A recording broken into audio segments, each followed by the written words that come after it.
Diamonds in the rough. NFL Draft Diamonds. Time to shine.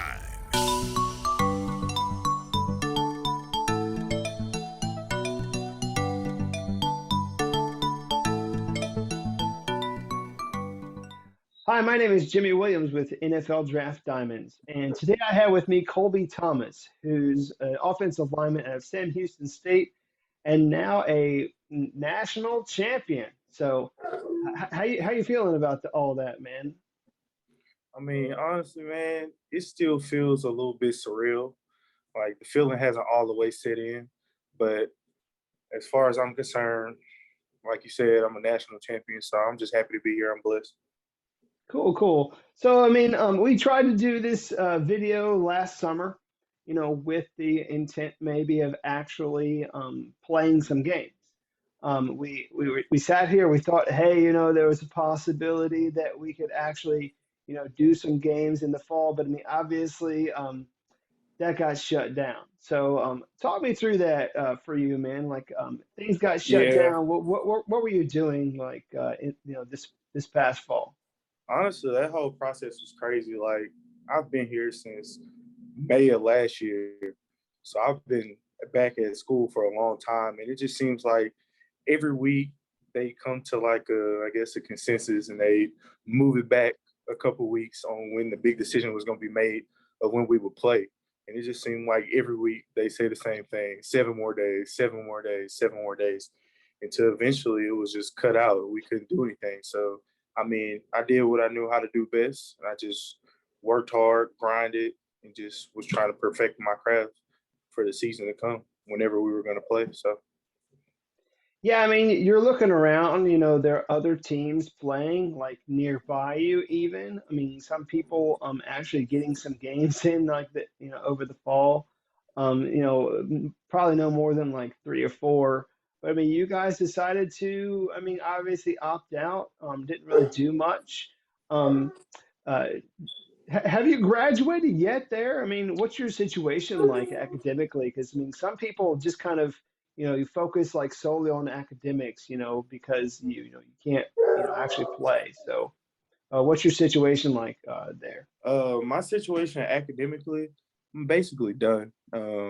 I basically just have to take one more interning class, and I'll be through with that. But as far as like all the people playing around me, that was kind of crazy because I mean, everybody has that feeling. I want to be out there too. I want to be doing the same thing that everybody else is. But I feel like God just had a bigger plan for my team, and we waited it out, and we got to eventually play a whole season and win a national championship. That's what it's all about. Cool, man. So let's dive into all that, man. Let's just talk about this past season. I mean, obviously, you guys come out of the gate, win your first game, and then just kind of go on one heck of a run. Obviously going undefeated and winning the national title. But let's just kind of walk through that a little bit. I mean, a couple of the games that obviously when you guys first started out, I mean, you blew a couple teams completely out of the water. You put up a 70 burger up against a team as well as like 60, so 71 points up against Nichols and 62 points up against Lamar. So those are some pretty good, cool games, man. Any plays out of those games that just kind of stick out? I mean, how did you guys run that score up? Uh, Mainly just because of like we just have so many talented people on our team, and like our roster's so deep. So if one person isn't doing something, then the next person definitely is. Um, Not really plays, but player. His name's Jaquez Ezzard, and like I mean, he's just one of the best football players I've seen in a long time. And like he has a way of just using his trickery to work out for him. He's really good with seeing the ball, catching the ball, fielding the ball when he does have it. I mean, he's spectacular. Yeah, I was going to get to Ezra there for a little bit, but aside from him, because I do want to talk about him a little bit more in depth. I mean, talk to me maybe about a couple players this year that just sort of busted out, had fantastic years. Just a couple of highlights from some of your buddies on your team. I mean, of course, we all know Eric Schmidt. It's my QB. he makes everything happen at the end of the day. Cody Crest was a receiver that came in for us, and he did phenomenal this year. On the defensive side, you have Jahari K. He went first team All-American this year, yeah. We also got Big Joe Wallace on the inside that plays D-line. We had a couple key players at linebacker, Quinn Brown and Trevor Williams. I mean, it was just honestly talent that we have on our team is really like it's a sight to behold. Like you never know where it's gonna come from. Everybody has a good game when we're out there playing. Yeah, I mean, like you said, I mean, a lot of All-Americans. You haven't seen that too much, at Sam Houston State. But I mean, obviously, with you guys going undefeated, having these great games. I mean, you had several All-Americans on your team. We had talked about Jaquez Ezzard, just a phenomenal athlete, playmaker. Love watching him, man. Just he ended up transferring from Howard. He had an injury there his last season at Howard, but I mean he came in and then of course transferred to you guys, and then lo and behold, like there's no games in 2020, so I had to completely wait until 2021 to actually get on the field and play. But once he did, he was totally ready to do it. And like you said, your guys' quarterback Schmidt, I mean, really just helped lead that team to a lot of great victories, man. I mean, very athletic guy that can move around. So, and even yourself, man. I mean, you were named an All-American. How does that feel being able to say I'm a champ, like I'm All-American? Like, does that how does I that mean, feel? I come from a humble place, so like I just feel like I know the work that I had to do to get there. So I mean, now that I can claim it, it does make me feel happy. But I'm on the better things. I'm trying to get better every day. So So I think for a lot of people, you're projected as a center going into the pros. However, it seemed like you were playing right guard a lot, at least this past season in the playoffs. Kind of give me a breakdown as to I don't know where your comfort level is and where you see yourself, projecting at the next yeah, level. I played everything this year. I played right tackle, left tackle, right guard. The only place I didn't touch this season was left guard. And speaking about that, we got another dude named Princeton Pines that came from Baylor, and he's going to be a real standout. Probably one of the best O-line I've seen in a long time. For me, as projections, I mean, I like guard and I like center. I like anything on the inside, but I mean, I'm a utility guy, so I really don't. It doesn't bother me where I am, but mainly I like to stay inside playing guard or center. Yeah.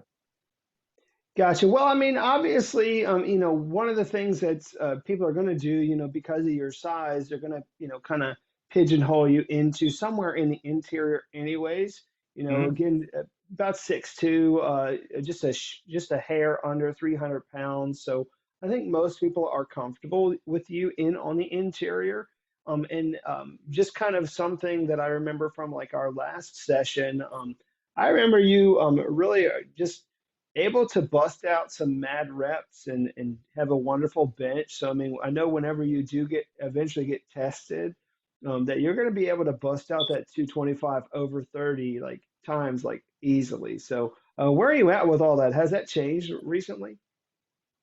As of recently, I mean, since we've been in the playoffs, I've been really just focusing on the playoffs. But I mean, like you said, I should be over 30 reps easily. Yeah. Yeah, because I mean, I remember you were a power lifter back in high school.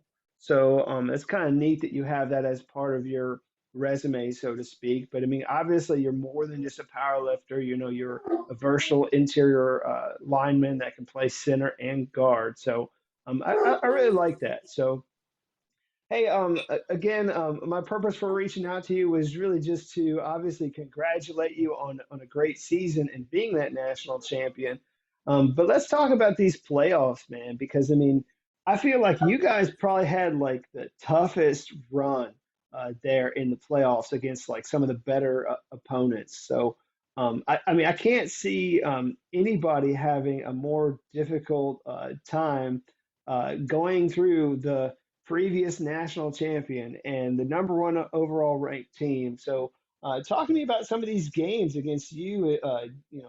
JMU, North Dakota State. I mean, walk me through these playoffs for you, man. I mean, anything that kind of sticks out for you? Yeah, the playoffs, they've been unbelievable. Like my head coach says, it's a one-game season, Every week you have a new opponent, and that's your focus for that season or that game. It was really a heck of a playoffs, and I feel like one thing that helped us throughout the playoffs is just all the adversity that we faced. I mean, not having a season, going through COVID, winter storms. We didn't have a locker room this year. We had to walk to practice with our pads. Like all of this just bring us together closer as brothers, and like it's built the camaraderie on the team. And I feel like going into those playoffs, we knew that essentially everybody had everybody's back there. So when we go out there to fight, we know that we practice the saying, and it's never get too high or never get too low. We just wanted to be cool, calm, and collected at all times while we were out there, no matter what happened, in a sense. And like some of those games got real close. Really, all of them did. Starting with Monmouth, the last second pick, JMU, the comeback, North Dakota. They just played a really, really hard game, a very hard fought game. And then the national championship, we just all know that everybody had each other's back. We were going to win no matter what.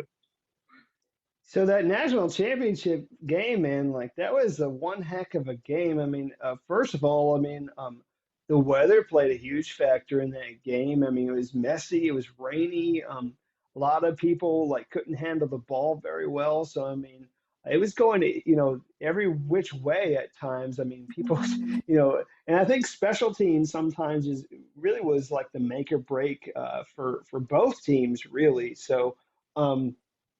Did that play a factor for you? I mean, did you were you able to adjust like well to the conditions there? Yeah, honestly, I mean, before we went out there, our coach said embrace the conditions. And that's what I did. That's what I intended to do. And I went out there, and it was like you said, it was raining so bad. So I knew that a big crutch of the game was going to be dependent on the run. So I took that and embraced it, and I went out there to go play with a chip on my shoulder, and we were going to have to run the ball the whole time. And eventually, when the rain uh, cleared up, I knew that the game was going to open up for us, because then we could still pass the ball and do stuff like that. So, I mean, I never really had a doubt in my mind what was going to happen during the game. I just knew that I had to fight through the adversities. So I want to throw something your way, and I want to get your reaction to it. So some people might want to put an asterisk on this season. How do you feel about that? I mean, how do you feel about putting an asterisk next to your name in the record books? Like, does that sit well with you at all? Uh, I mean, honestly, I don't care. At the end of the day, I mean, we won.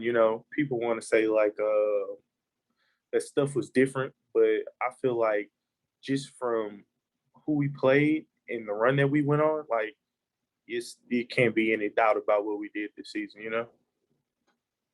Yeah, that's fine. I just kind of want to get your reaction to that because I mean, yeah, like you said, I mean, you guys like you went through a gauntlet there against like whoever you had to face, like the top names, like you were able to hit them up, whether it be North Dakota State, JMU, South Dakota State. I mean, all those teams are very like they're at the top, man. Like they're at the top each and every year.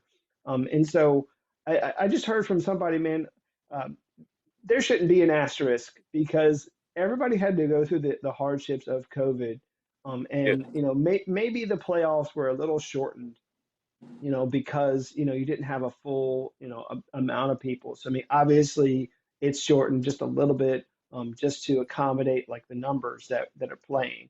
But that isn't to say that you're not busting your butt like each and every week, going out there and playing through the elements and just having these comeback games. I mean, definitely a wonderful season for you and your teammates for sure. So, um, hey, as we begin to wrap up, I do want to give you an opportunity once again, just like before. I mean, because obviously, you got one more year left. Um, so, what do you have any sort of goals this year, or even as you uh, I guess move forward into your dreams of becoming an NFL player? Like, what are your goals this next season? Uh, I mean, my main goal is to go back and win another national championship. That's number one for sure. Second, I want to be first team All American this year. That's what I'm going to be working towards, and just to better myself in my craft. Gotcha. And um, again, the people that may watch this may want to know, obviously, like what you would bring to a professional football team. So, close this out, man. I mean, what would a team be getting if they took a chance on you and maybe even like drafted you next fall? Or I'm sorry, next draft. I know they'd be getting a whole lot of grit. I mean, somebody who's adversity ridden, like everybody knows, coming from a small school isn't that easy. So you have to work twice as hard as anybody else. And I know I just can bring that to the table, just being somebody that's willing to work anywhere he goes. Yeah, I mean, definitely a pretty cool guy. I mean, I remember talking to you just kind of about who you are and some of the things that you're into. Um, pretty nice guy off the field, but I mean, once you get on the field, I mean, you're able to flick that switch and Yeah. go be a mauler out there and beat people up because I know you can out there on the field. So, um, Colby, wish you best of luck with everything, man. I mean, I know that yeah, obviously just now I had a chance to breathe and relax, maybe go on the vacation and rest up from a wonderful season. But again, I do wish you best of luck moving forward, man. All right. Thank you. Thank you. You're welcome, man. Again, this is Colby Thomas. He's offensive lineman at Sam Houston State. Definitely need to check him out. Thanks again.